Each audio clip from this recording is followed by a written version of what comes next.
Today deflected from the championship and towards the fight for places in next season's UEFA Cup. Inter and Parma, who meet here at San Siro, are both central figures in that battle.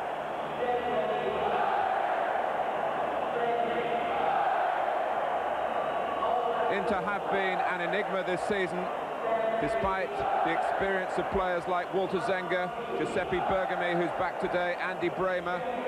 Sergio Battistini is also brought back, with two members of Italy's current squad, Dino Baggio and Nicola Berti, both injured.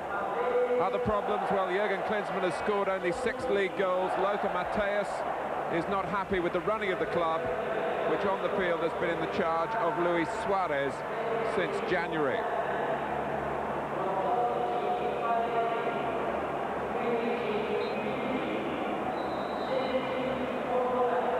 Parma don't have the resources of Inter. Claudio Taffarel from Brazil, one of their 3 foreigners. Their sweeper Minotti is available again today. Georges Grun from Belgium, versatile in midfield. The top scorer, Alessandro Melli, has been missing recently with flu, though today he is a substitute, which puts extra attacking responsibility on the gifted young Swedish international, Thomas Brolin.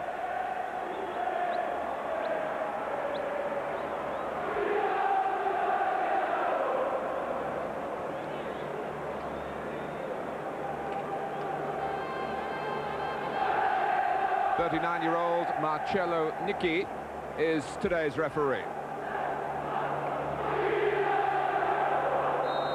Parma have proved that they're not simply one-season wonders. 6th last year in their first attempt in the first division, 6th again now.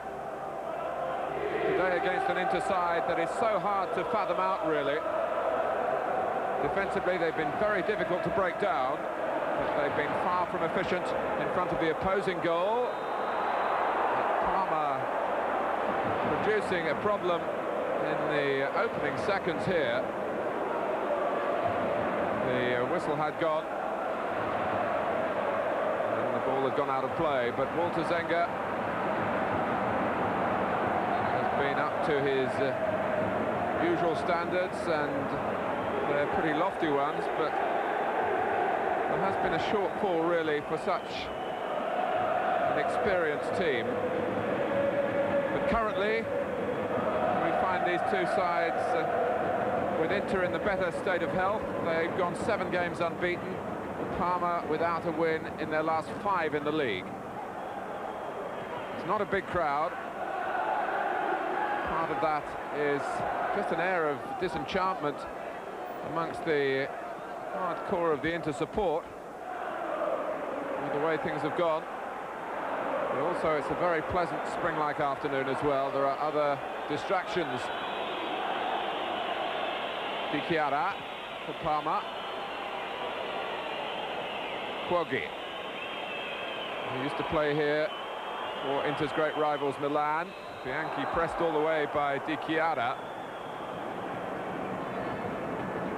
The two sides separated by just 1 place, just 1 point.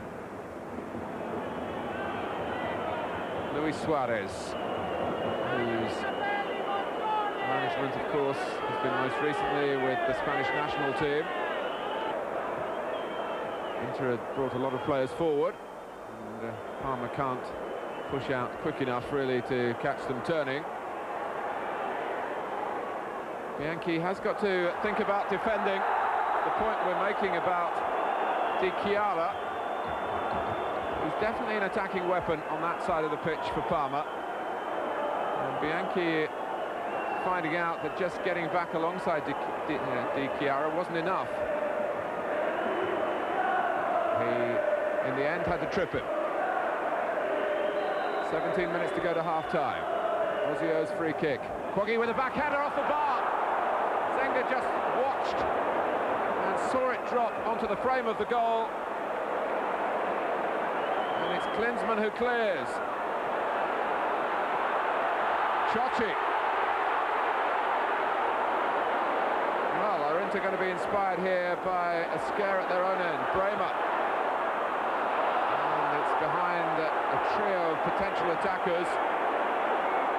Brolin striving to keep it in. And wasn't really able to do that without showing too much of it.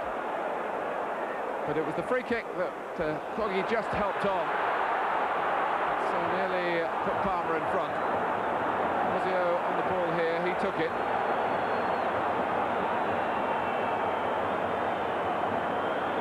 Benarivo.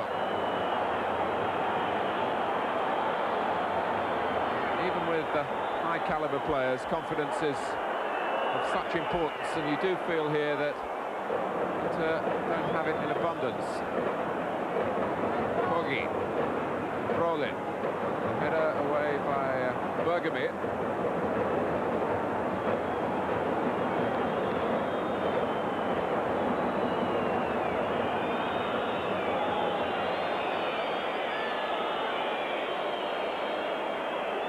At the back of Brolin this time.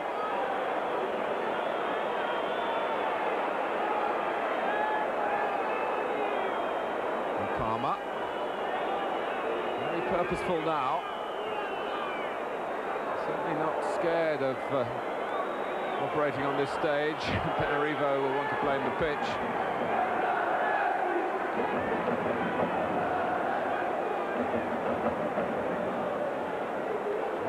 Strapping is being applied around the knee.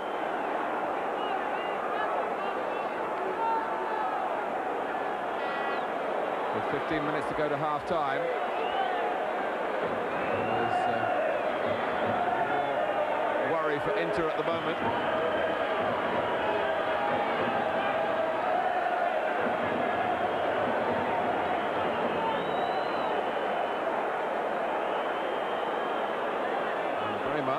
Particularly concerned about the state of his fellow countrymen. As Beppe Baresi limbering up.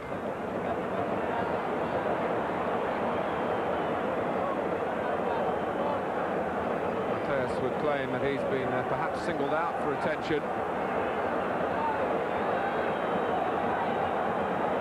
Really, there hasn't been a bad foul by Palmer. There's been a bad foul in the game, except the one by Ferri on Agostini, for which he was properly booked. Ozio. There's potential here for Palmer. They've recognised it.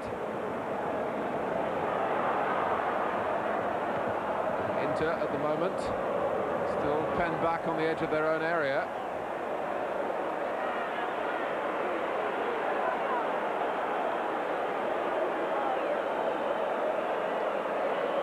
Beppe Baresi, 34 years old, the elder brother of Franco, who made his debut for Inter back in 1977. And he's still a useful man to have around. Ozio for Agostini, across comes Bergamy. Ozio.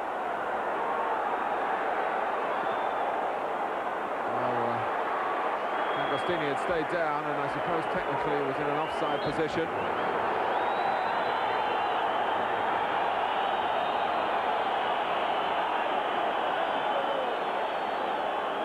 Well, the game officially ends for Mateus after 32 minutes.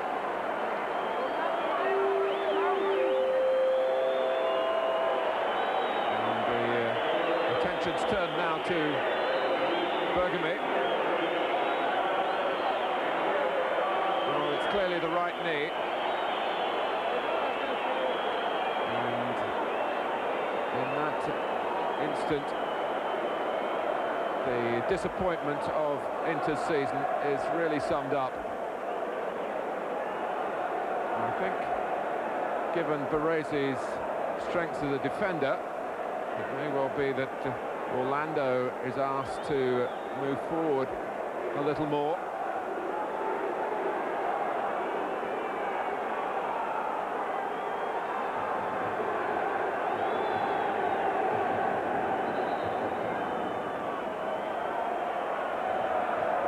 Palmer, who've already put the ball onto Zenga's crossbar. And now taking on an Inter team deprived of its great German influence in midfield.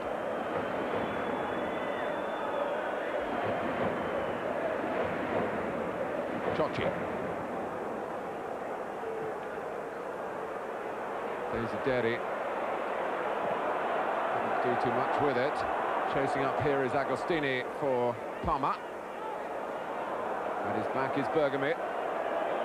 Lima wanting to intervene as well, but Agostini gets the ball across, a little flick from Brolin. And that's one reason perhaps why Parma don't get as many goals as they would wish.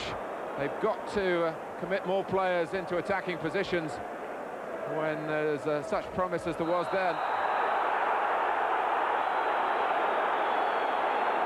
Ciocci fouled by Apolloni.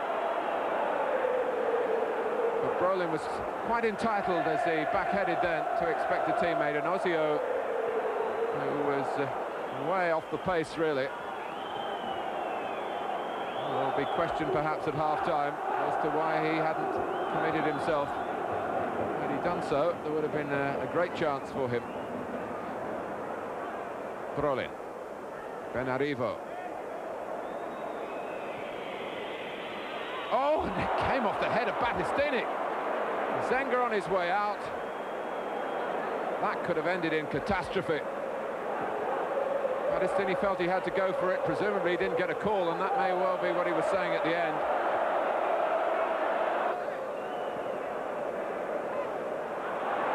Bergami. Bremer. Feet were raised by both players then. And Bremer, who got the ball, has now committed an extravagant gesture of dissent, whatever the outcome. Do here. He's going to book Bremer, and he can't complain about that.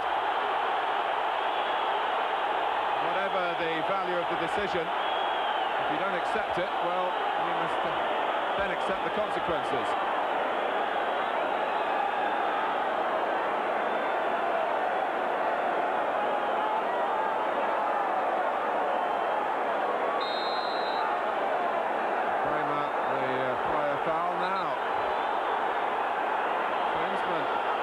Down. What happened there? In the furore after the initial clash, it's all about the Germans at the moment. Matthäus off injured. Bremer booked. Now, Luis Suarez being addressed there. Let's just keep an eye on Klinsmann. What does he do? Well, was something thrown from the crowd? That's all you can think, and it's a long way for an object to be thrown. There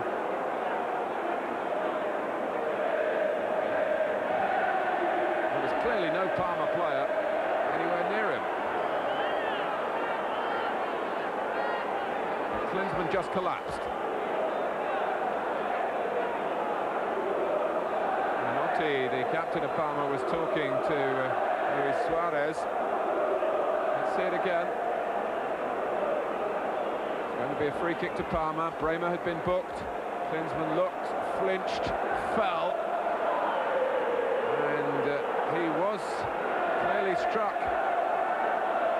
There's no fooling in that. So a major incident here in Milan. 5 minutes to go before half-time. Free kick to Parma. The disgust in the crowd, followed by that one act of disgusting behaviour, was presumably in reaction to the referee giving the free kick against Bremer. That's an explanation, and is certainly not offered as an excuse.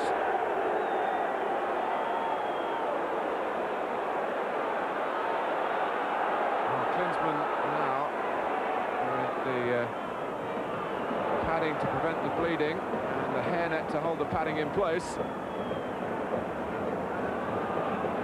Ferri.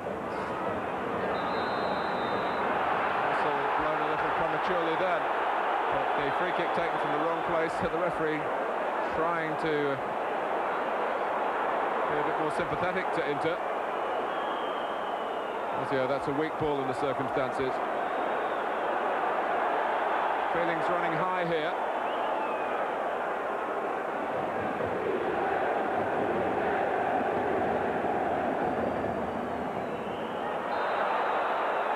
And ball by Zarate. Orlando from Barezi's quick free kick. Benarivo. Ball for Bremer. Now Desideri. It's a good try. The ball certainly swerved.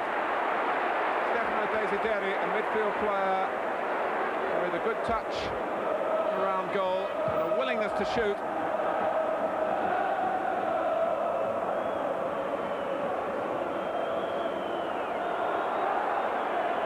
Grun.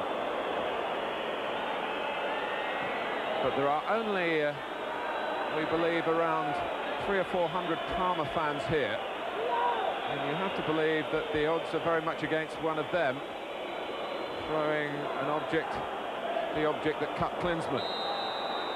So you do feel that an aggrieved Inter fan has done damage to one of his own favourites, which just compounds the whole stupidity of it all.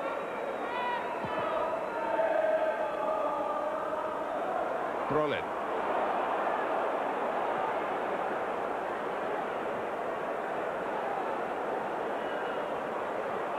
Motti in the battle of the number fours with Orlando. Certainly the Klinsmann affair has added a sour note to what began as a most entertaining contest, and for the most part has continued in that vein, despite the departure of Matthäus. Bremer, who has been booked, and there's no attempt there to get Bremer into further trouble, a point that might be noted by Lothar Matthäus.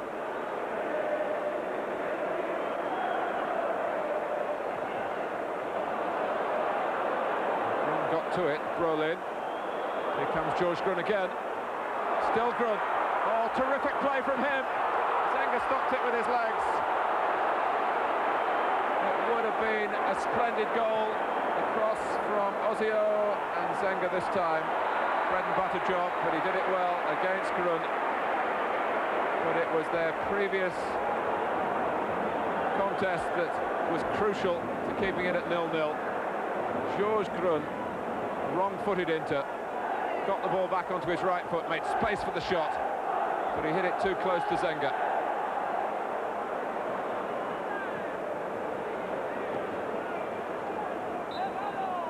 Well, given the respective records of these two sides, despite their high placings in the table, it's no surprise, perhaps, that it's goalless at half-time, but that really doesn't tell the true story.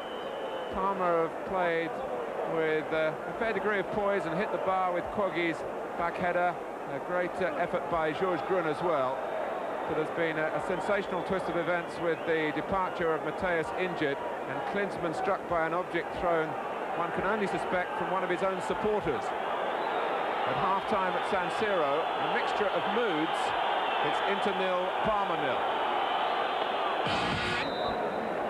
Parma have brought on Alessandro Melli, wearing number 16, to try and pep up their attack in the second half. Certainly plenty of praise for the way they've constructed their football through midfield.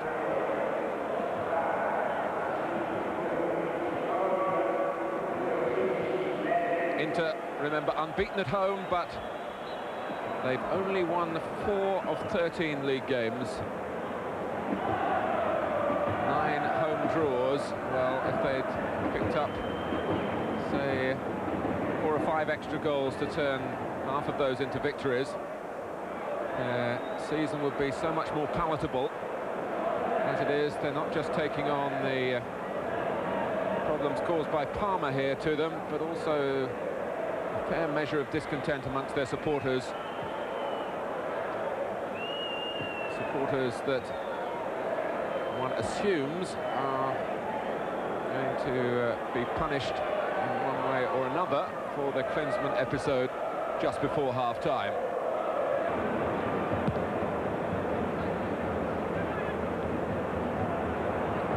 Off Corgi's head, Benarivo.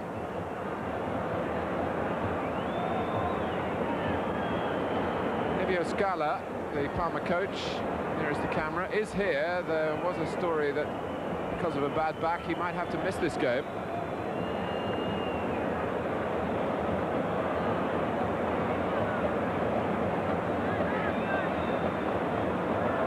Zorato.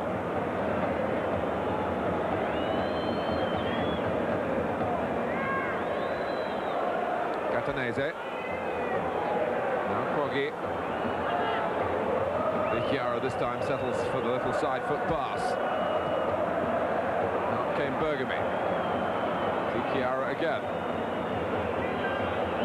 Rationing the runs at the moment. Corgi. Keeping the ball is all well and good. Maybe Parma will able to do more with it now. You feel it will be given away. Bremer has it back for Inter, and it's their turn. A bit more pace wouldn't come amiss. There's been plenty of patience.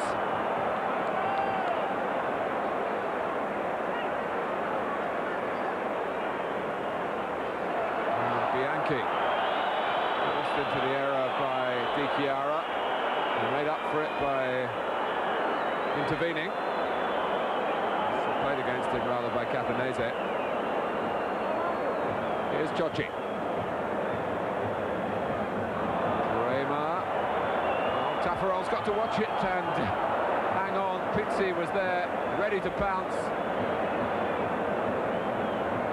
But the Brazilian goalkeeper, who comes from the deep south of that vast footballing country, with ancestors from Germany. That's the flaxen locks and the European look that he has.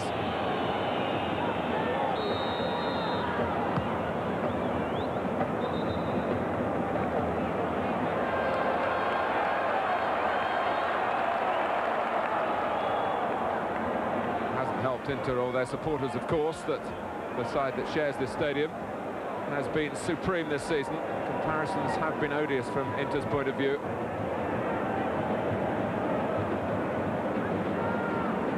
Pizzi.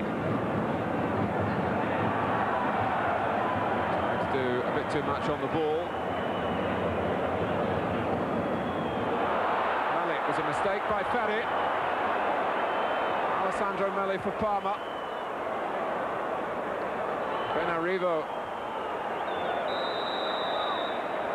was trying to make up the ground to help Melli, who had got the better of Ferri. Disapproval again echoing around from the Inter supporters at what they're seeing.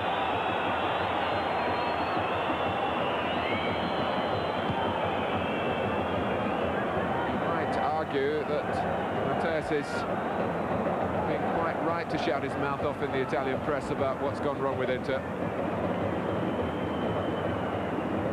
Matthäus's concerns is if a fourth foreigner is allowed in Inter in Italy next season, which is certainly more a probability than a possibility. Maybe only 3 will be allowed to play.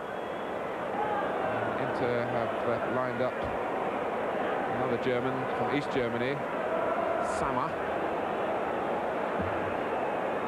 Matthäus a bit fearful of his place in the side, perhaps. Anyway, Bremer has a place on the pitch at the moment. His free kick. Bianchi.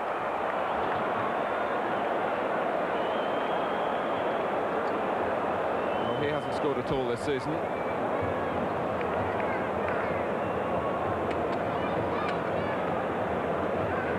Players won't get goals if they're not willing to run into the opposing penalty area. That's where the majority has scored. It's a simple truth of football.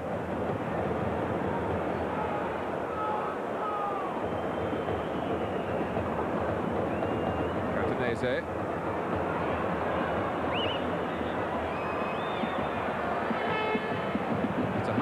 being an out-and-out attacker in teams that play this way. Melli has only had to do 45 minutes duty here because he has been ill recently. Forwards need midfield players to move ahead of them and move the markers around. At the moment, a pack of midfield players just sitting in the centre of the pitch, more concerned about keeping things right at their own end than creating a winner at the other. And the time is passing by slowly. A minute to go.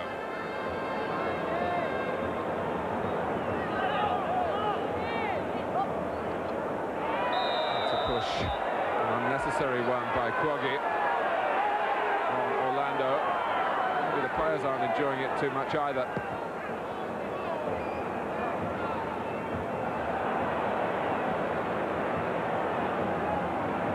Caffarel called into action by Pizzi, swinging his left foot at the ball and driving it across.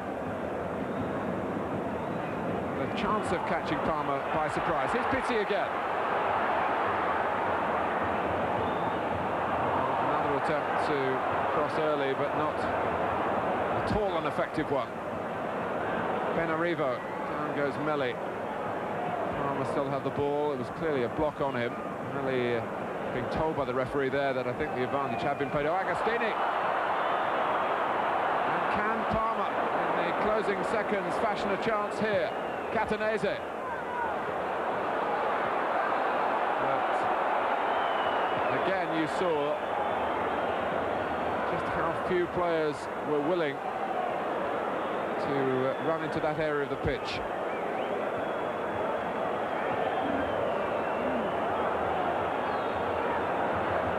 Well, there was the moment when Ciocci got away and checked back onto his left foot when he might have shot with his right. It's a good chance for Inter in the second half. Palmer have made next to nothing and opted simply for consolidating on the polish of their first half play. Both teams have for a long time in this game realise that 1 point against rivals for European qualification is worth settling for.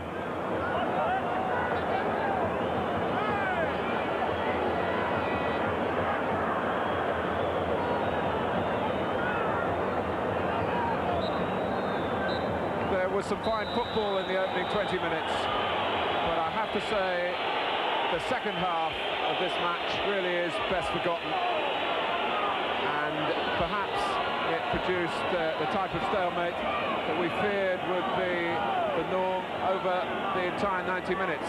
We're grateful for what happened at the outset. The afternoon soured by the Klinsmann episode, but the game less than memorable. Inter 0, Parma 0.